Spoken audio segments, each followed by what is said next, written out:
When it comes to health, we're often told to be more disciplined, more committed, more serious. But what if lasting change, especially when it comes to our health, actually starts with something lighter? In today's episode, we're talking about play, not just for kids, not just for fun, but as a powerful way to re engage with your health goals, break out of stuck patterns, and learn what actually works for your body and life.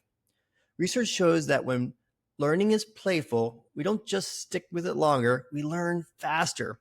One study found that playful approaches can reduce the number of repetitions needed to learn, something from hundreds down to just tens. That's because play supports curiosity, memory, motivation in a way that pressure simply doesn't exist. Today, we'll explore how play and experimentation might be exactly what your wellness journey has been missing. So, Dr. Teplow, why is play so engaging and important in our health journey? I love this question. And we started years ago working with people, and we always teased. Would say we're going to invoke the F word, fun. The F word. Yeah, the F Fun. word, fun. Yeah. And for sure, there are three things that are crucial for making change. And one is you have to feel safe. And so we know in a state of play, without a state of play, we have psychological safety. That's a precursor or prerequisite for play. You have to feel safe. So when we can put ourselves in a position where there is that F word, that fun and play, we're already psychologically safe. That's a kind of proof of it. We could talk about how to create psychological safety. And then the second thing is that, especially when, no one lives on an island, we interact with other people. We're offering coaching. We're working with group coaching people to help them improve their health and wellness. And so working with people, you're inherently co-regulating, and that is our nervous systems mirror each other. So when you have that safety, you can build that through that co-regulation, especially when we're focused on some other elements that we're going to talk about.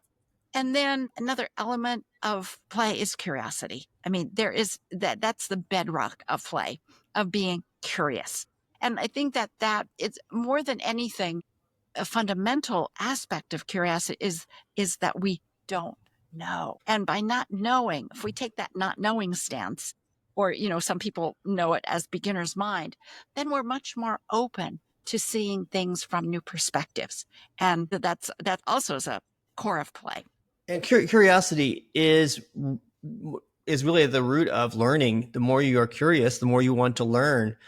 And I wanted to point out a meta-analysis by Tracy Sitzman, who did game-based instruction. And in this meta-analysis, they determined that learning happened 11 times faster for factual knowledge, 14% higher for skills-based knowledge, and 9% better for retention compared to conventional instructions. That's up to 40 times faster with play-based exploration and being curious. Yeah. So that curiosity, we talked about it, it supports discovery. And it also isn't about diagnosis or what the problem is. It's very forward thinking. And we know you don't change if you're only stuck in the past, in your troubled past, and all the things that you went wrong. We've talked about the cab driver. You jump into a cab driver says, where do you want to go? And if you just talk about troubled past, I don't want to go there. I had a lousy meal at that restaurant, or I don't want to go to that park. I tripped and broke my ankle, whatever. But you don't know where you want to go. Can't change. And so that curiosity is about, it supports that discovery. It's about future. And then that curiosity is trying to figure out where you want to go. It's about what's working. And in play, that's another thing about play, is that we explore. We're discovering, we're exploring, we're trying new things. There may be some mastery that comes as a result of the trying new things and trying, if you're trying to get this shape object into that, hole or whatever, then you keep trying and trying. You're trying new things. Does it work this way? Does it work that way? But it's all about what works. And you're And trying and exploring in a low risk environment, and that's what makes play so important because there's no big risk that you're taking that is going to impact your ego or your sense of self or any of those things because you're enjoy it's joyful. absolutely. And that's a big part, that it's not about, mistakes are actually part of play. There's no wrong way to play. Play is just zen, is about discovering, exploring, discovering. And when we know our destination, we then can take what's working and amplify that. When you say there's no long way to play, I'm reminded of being a kid and you're putting together your different toys that are from different genres. You have your dinosaurs with your GI Joe or your Barbies, and they're all mixed together. And there's no rules in that, but they can all be in the same universe because it's just fun and there's no rules. Absolutely. Or you make up the rules. And so that's another thing, is that part of play and part of our solution focused practice is the profound respect for people's autonomy, is they get to choose how to engage, what the rules are. They can follow their own internal standards for what's right for them. And that's really cool.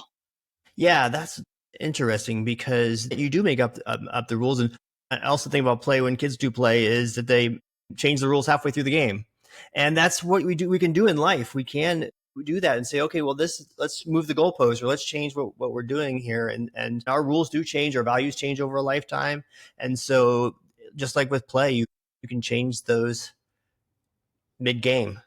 Yeah, and I think that's really important. I mean, that being able to change mid-game is part of a definition of resilience. And we know life, life isn't all his roses or dancing through the tulips or whatever. I mean, hard stuff comes about. And if you can't say, okay, I have followed these rules and now I hit a brick wall, or something's changed, what do I do now? That you're stuck, and people get stuck. And I think I was going to say, particularly with health and wellness, but I don't think that's actually true. But people do get stuck when they are married to one way of looking at things, whether it's carbs or protein, or, what kind of exercise. But, life changes. I know, probably everybody listening has been, dedicated to one way of doing things. And then that avenue is cut off. Well, what are you going to do? Just be miserable and sit in bed? No, if you want to live a full life, then you have to say, what else can I do? So when you take the principles of play into this world of real life, and we're trying to do things that having many paths to the same river is what we like to say. Many paths to the same river being, and the river being, what are our best hopes? What difference will that make? What are our values? What will that look like? That allows us to have much more flexibility and to play with, how we're going to get there. Yeah. And part of play is imagination, imagining. It's, you talked about the Barbie, the GI Joe, the dinosaur. It's playing with and experimenting with identities, with, of course, we talked about alternative scenarios. And it's also about engaging that imagination and imagining a future the way you want it. Not with the problem, but the future when, Barbie gets to be queen, and, GI Joe wins, or whatever it is. And so that combination of the curiosity about, how does this work? Exploration, discovery, and imagination go together, and they're so powerful when they're directed toward how do we want to live? What are the values that are important to us? And when we imagine what a better life will be, well, when we're healthier, when whatever, and that drives motivation too. So when we play, when we're trying to learn, we're trying to repeat things over and over. Practice makes perfect, or practice makes what would you Better. have a different one? Better. Makes practice makes you better, maybe.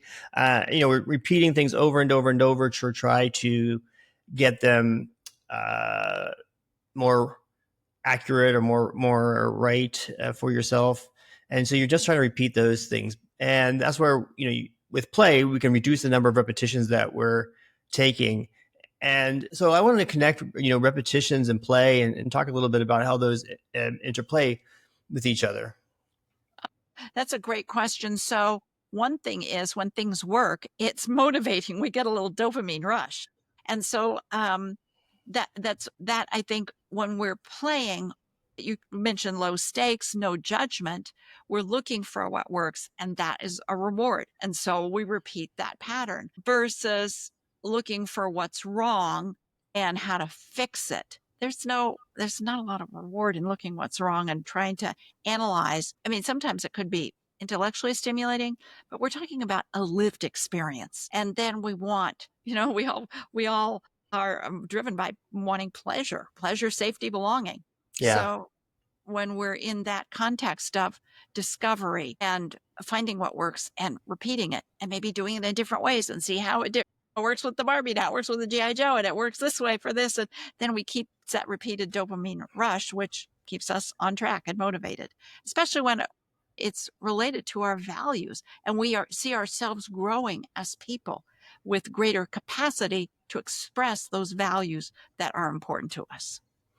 I'm thinking about the U.S. military. One of the biggest, best organizations in the world that are especially for training and preparing people for an action, and how much the training now involves video games and simulations because there's less risk, and they don't have to have the expensive equipment. It just makes it easier for trainees to learn from mistakes and adapt to strategies.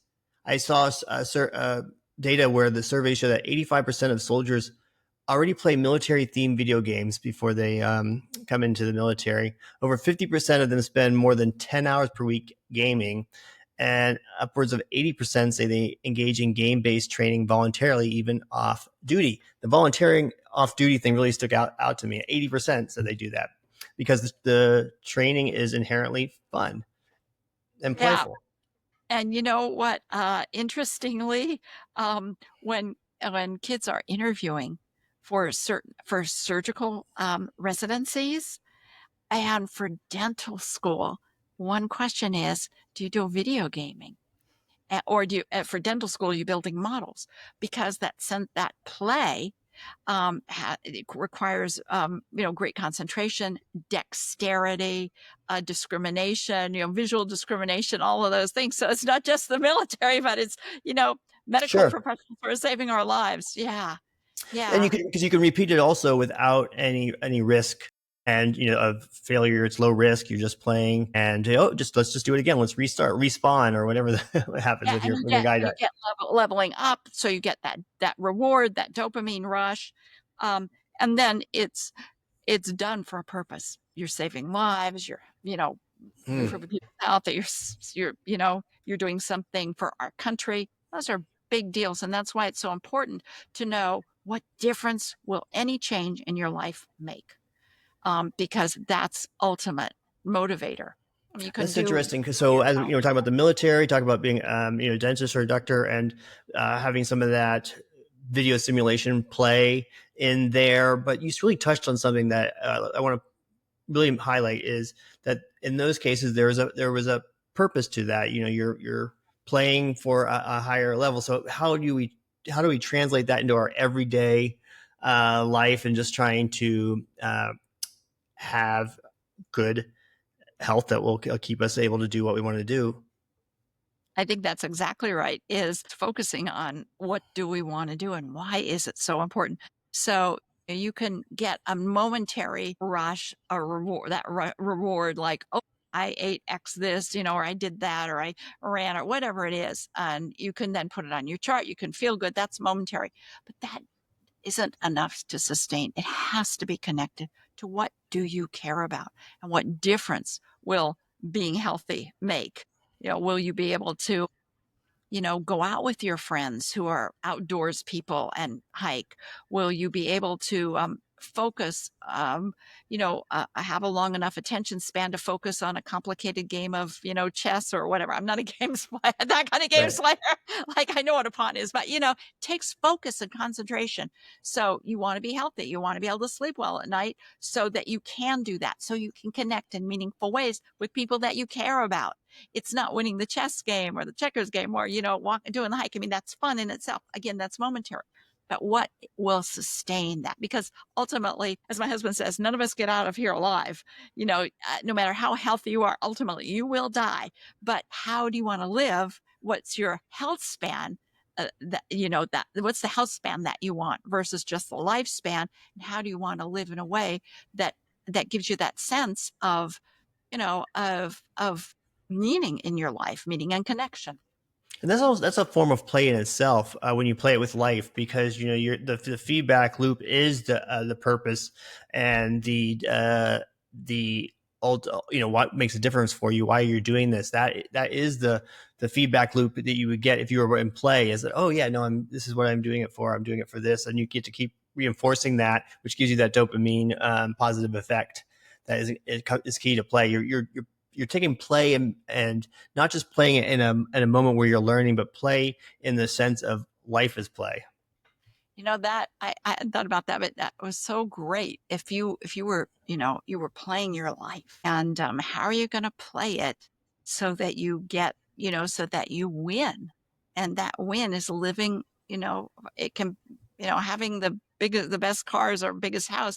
Ultimately, that is not, that's again a momentary something. But what is the big win that says I lived a life that was worth living?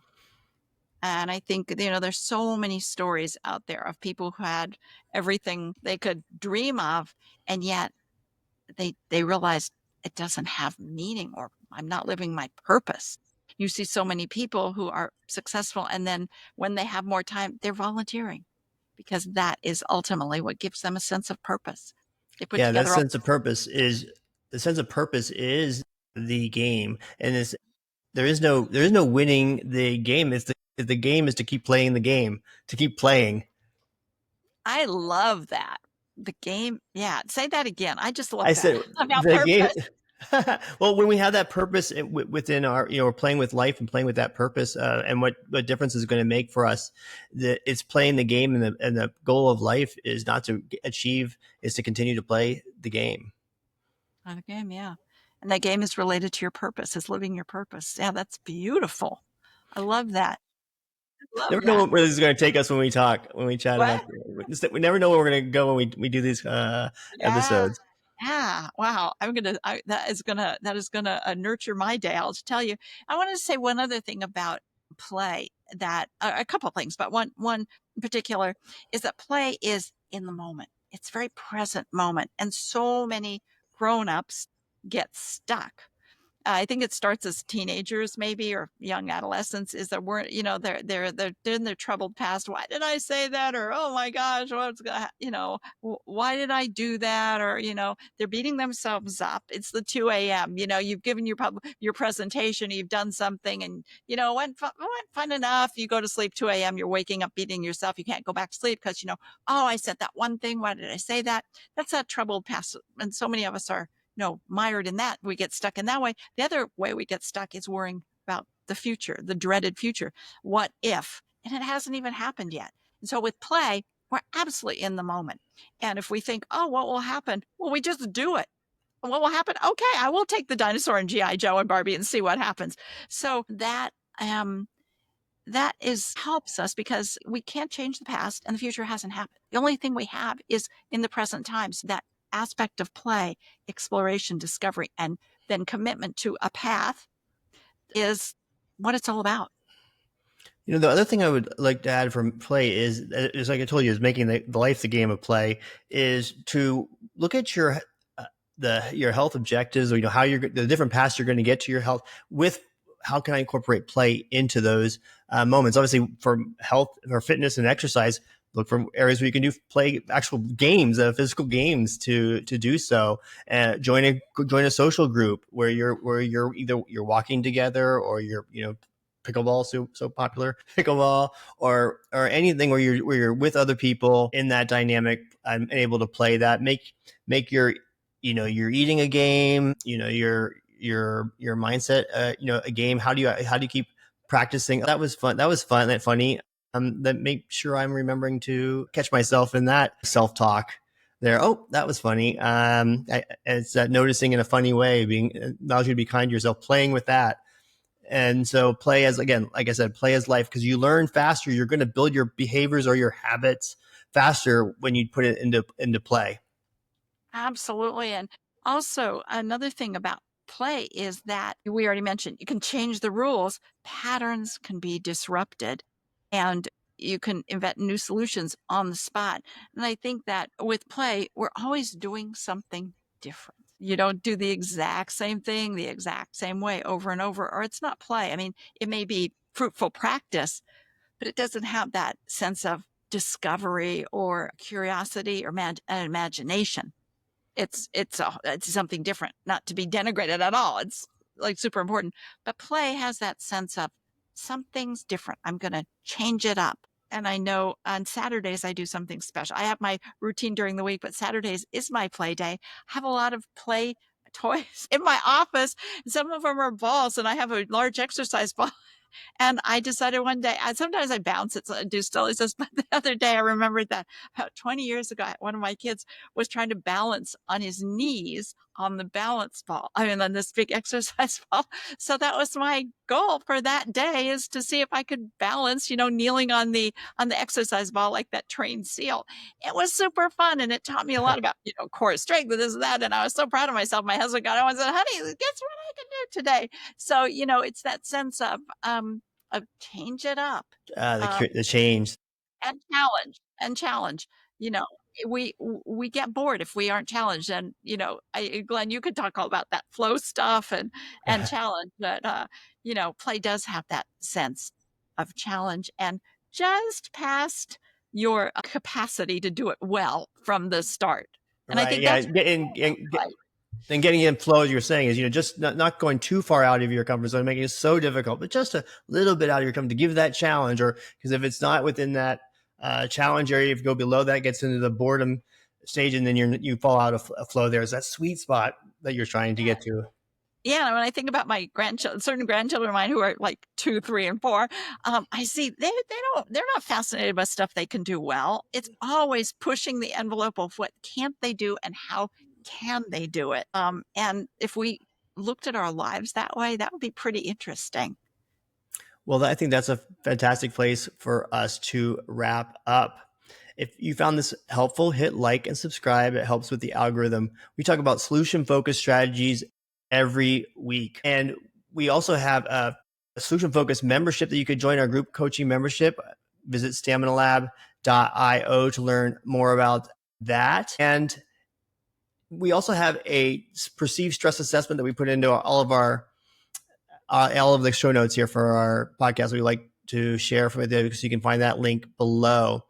And if you have any questions or comments, just put them below. We'd love to answer those. Thank you, Dr. Teplow. This was fun to play with you on this. I look forward to more play. Thank you, everyone, for listening. Until next time, remember, you are your own lab, you are your own experiment, and you are your own best coach. And be well.